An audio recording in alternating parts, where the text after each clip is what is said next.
Hey everyone, welcome back to Rugged DIY. I'm Steve Mikulich. Just going to kind of get you caught up on some of the things that I've been doing since I took that little bit of a hiatus. I had a lot going on around with the family and the home, and so I thought it'd be a good opportunity to kind of talk to you about what I've done and catch you up on the projects for the rest of the summer. So the first thing I want to go over is this deck renovation. This deck already existed when I purchased the home. It's just not quite what I would do, so I'm just gonna make a few changes here. Now it looks like maybe they had a banister or maybe some sort of a roof or something over this deck at some point, but they cut it all off. And they just didn't do a good job of cutting it off and redoing the front here so that it just has a nice transition. So I'm gonna redo that. But in addition to that, the deck extends all the way underneath this faucet over here. And so it just it gets wet and the boards are starting to rot underneath there.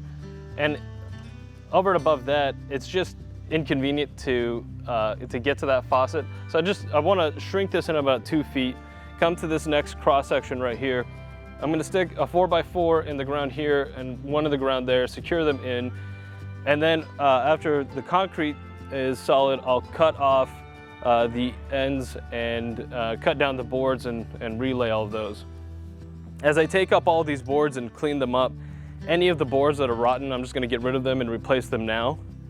I'm also gonna take this little rickety table apart and demolish it. Anything that I can save and reuse later, I will. But this is definitely gonna go, because we wanna put a table and chairs here, and this is just kind of in the way. Now on this side, let me go ahead and move the camera a little bit. There we go. So on this side here, they have an extension on the edge of the deck, and they've put this table here. And the idea is convenient, and so we want to kind of reuse that.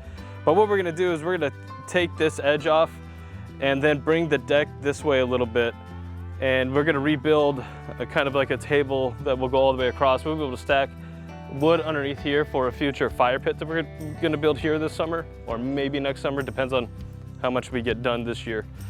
But anyway, we want to bring that in. So we'll finish this side first, and then we'll take up this side, do the same sort of thing, replace any of the boards that are damaged, and then bring it in and rebuild the table there.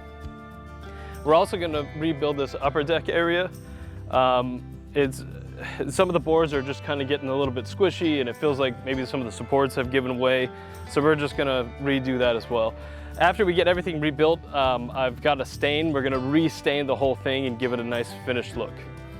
So just to kind of give you a little more detail, part of the reason we want to take this edge off and bring it in, when I build my workshop this summer, we're going to run a gravel path that's going to come all the way around here and work its way to the workshop bay door that's going to be in the back here.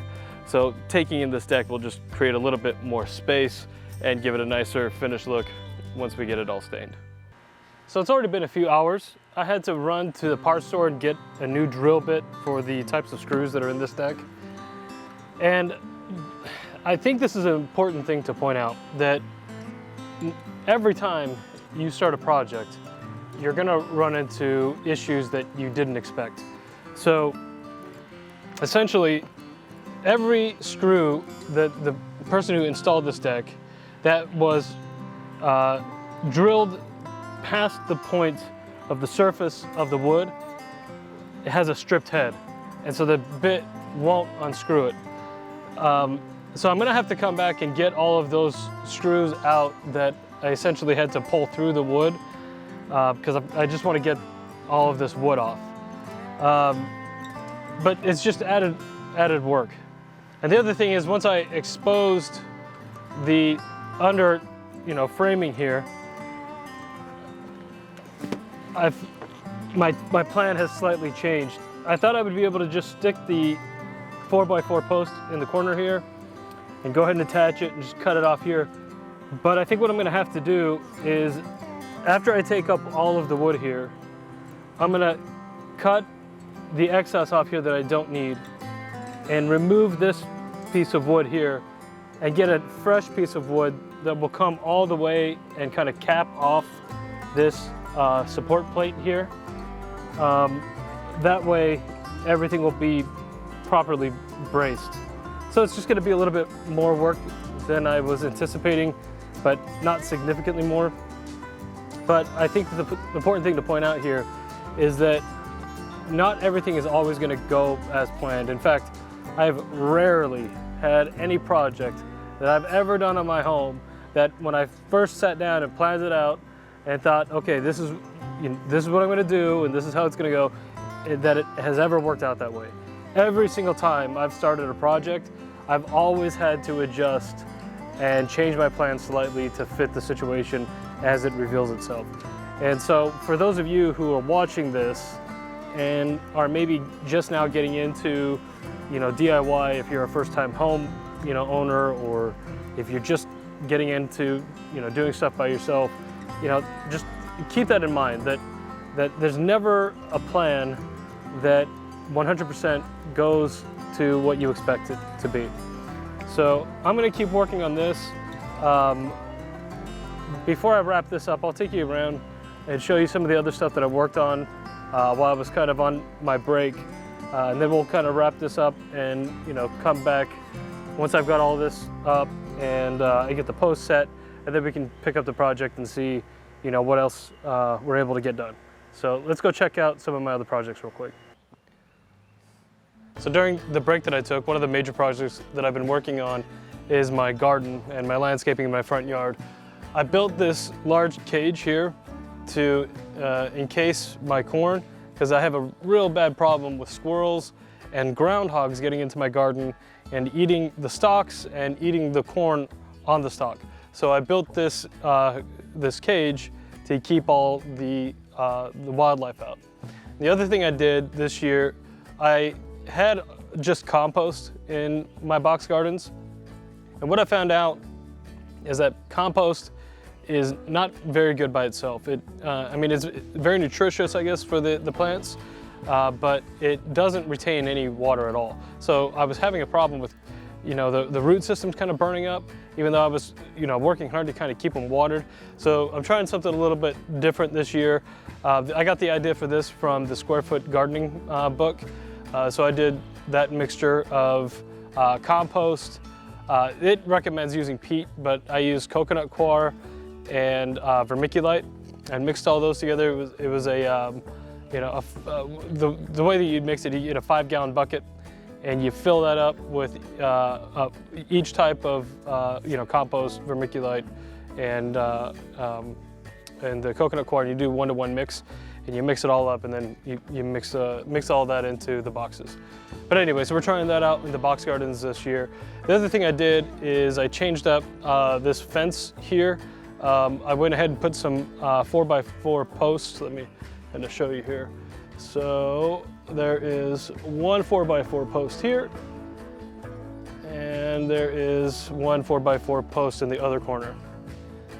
So those kind of just brace the fence a little bit better. And I put 3 different types of grapes. I've got a green seedless grape, a red seedless grape, and a purple or blue seedless grape. And so those are only a few months old now. I planted those, I want to say beginning of May is when I got those in the ground. And so they've already done a pretty good job of growing. And then in the boxes, I've just got all different types of vegetables and strawberries growing. I've made the front box, turn you just a little bit. The front box there is just going to be a strawberry patch. And so it was a lot of work actually digging out all that old compost and remixing it all and putting in the new compost. But we're hoping that it has the effect that we wanted. So we'll be looking forward to that. Let me show you some of the other stuff. All right, I tried to get kind of a wide shot here to try to catch as much of the garden as I can.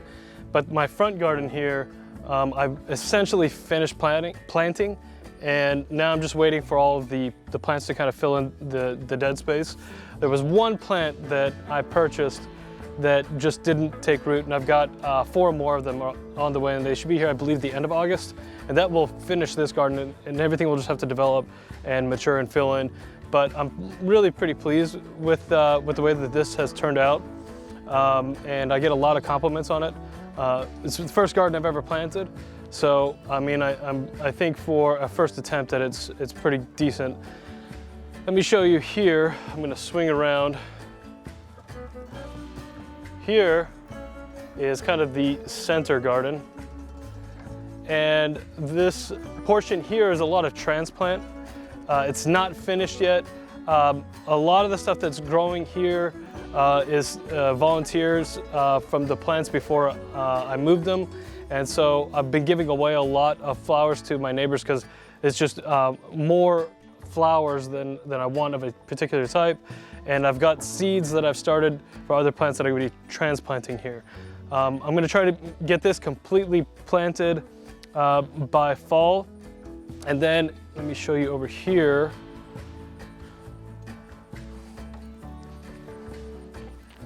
Okay. And then really the last portion of garden that I have to complete is this front portion. Now, I got a bunch of different types of seeds of wildflowers. The front of the garden here really fills up with a lot of water when it rains, and we get really heavy rains April and May, and some summers here are really wet. This one isn't too wet of a summer, but you know, we've been getting a decent amount of rain recently. But this garden gets really saturated, and so I looked up different types of wildflowers that I thought would be kind of eye-catching and that do really well in moist soils. And so those wildflowers have to overwinter. The seeds need a certain amount of cold before they will take. So what I'm going to do is kind of section off this garden into sections with string, and I'm going to label what each kind of square is going to be of the wildflowers, and then I'm going to broadcast those wildflower seeds into each of their separate little quadrants, and hopefully everything will take over winter, and next year all of that will come up in the spring. If it doesn't come up, then I'm just going to kind of change my plan and aggressively plant this, because our plan is to actually finish this house completely by next spring and get it on the market, because we want to move to Florida and hopefully buy a large plot of land and start a homestead.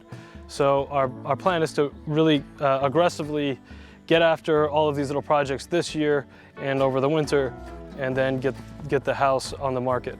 Now, on the back fence over here, I'm gonna do kind of the same thing that I did with the strawberries. I'm gonna put a couple of main posts, 4x4 posts at the end. I'll use the metal stakes as support, but what I'm gonna do is I'm gonna plant raspberries and blackberries all along that end of the fence right there. And over the summer, the area that's in front of that front garden, I'm gonna do kind of a ranch style fence, kind of a lower, about maybe 4 feet high. That way people, as they pass by, aren't looking through wire fence. They're actually able to look through and see all of the gardens and everything as they're passing by. And I feel like that will just give more appeal to the house in general. Now, there's just one more thing that I want to show you over on the side of the house. So we'll head over there and then we'll wrap up this video. Okay, so the last thing I wanted to show you as far as the projects that I worked on over the break is this crawl space door. So this is the crawl space underneath my house. And I purchased this door from Curb Appeal Products. It's a vinyl door that they manufacture per your specifications. So you measure out your rough opening, you send them your exact measurements, and then they size it down about 1/4 of an inch from height and width. Now, I thought I was gonna be smart and kind of fudge the numbers so that I could get a tighter fit, and that was a mistake, because I had to do some extra grinding with my grinder in order to get everything to fit correctly. Now, I just kind of rough cut all of this. I'm not too concerned with the finished look of this cutout because my plan next spring is to have a new roof and all new siding put on this house. So I don't really care about the look of this right now because everything is going to be replaced next spring. But I really like this door. Now this one, I got the inset design. You can get all different designs, but it's got weather stripping on it. And it was actually really easy to set. All I did was I measured equally on each side and centered my holes, and I put two CMU screws on each side and just kind of shimmed out the bottom. But it's really awesome. I mean, I'm really pleased with the look. Before I had this, all it was just a sheet of 1/4 inch plywood, and it absolutely kept nothing out, and it looked like crap. So this is a lot nicer. It's been raining a lot, so it's kind of spattered, but it's just a white finish, and you can paint over these. So it's a really nice product, and I'm really pleased with it. When I get all the new siding and everything, I'm going to come in, and I'll probably end up repainting this base, and then painting this door with maybe like a higher gloss finish, so it's easier to clean. This is just kind of matte, and so everything kind of sticks to it. But I was thinking maybe like you know, a semi-gloss or something might, you know, make it a little bit easier to clean off. But this is actually just the beginning of the crawl space renovation I want to do under my house, which if we have time this year with everything else that I've got going on, then we'll get to that. If we don't get to that this year, then maybe in the spring we'll get to it. But I would really like to get that done because I want to better insulate in my crawl space, because in the wintertime you can feel the drafty cold air coming up through my floorboards, and I would really like to do something in this crawl space to just make it more efficient. So either way, I'm going to get to it. Not sure if we'll get to it this year, but very pleased with this door, and I'm very excited to have this all closed up. But anyway, so that is kind of what I've been up to, and some of the projects that I'm currently focused on as far as the deck. I already have a concrete subcontractor that's ready to go. That's going to start digging out and getting ready for my concrete base for my workshop. I'll be covering a lot of that this summer. Just waiting for a couple of things to finish up so that we can free up our schedules and get started on that. Next weekend, I've got a contractor coming out. He's going to do just some a little bit of grading to flatten out some of the areas of my backyard. I had a percolation test done last year before I got my building permit, and so now we got to flatten out some of the dirt that they dug up, because they dug down 20 feet into the ground and then piled up all that dirt and sand and everything, and I want to kind of flatten that out.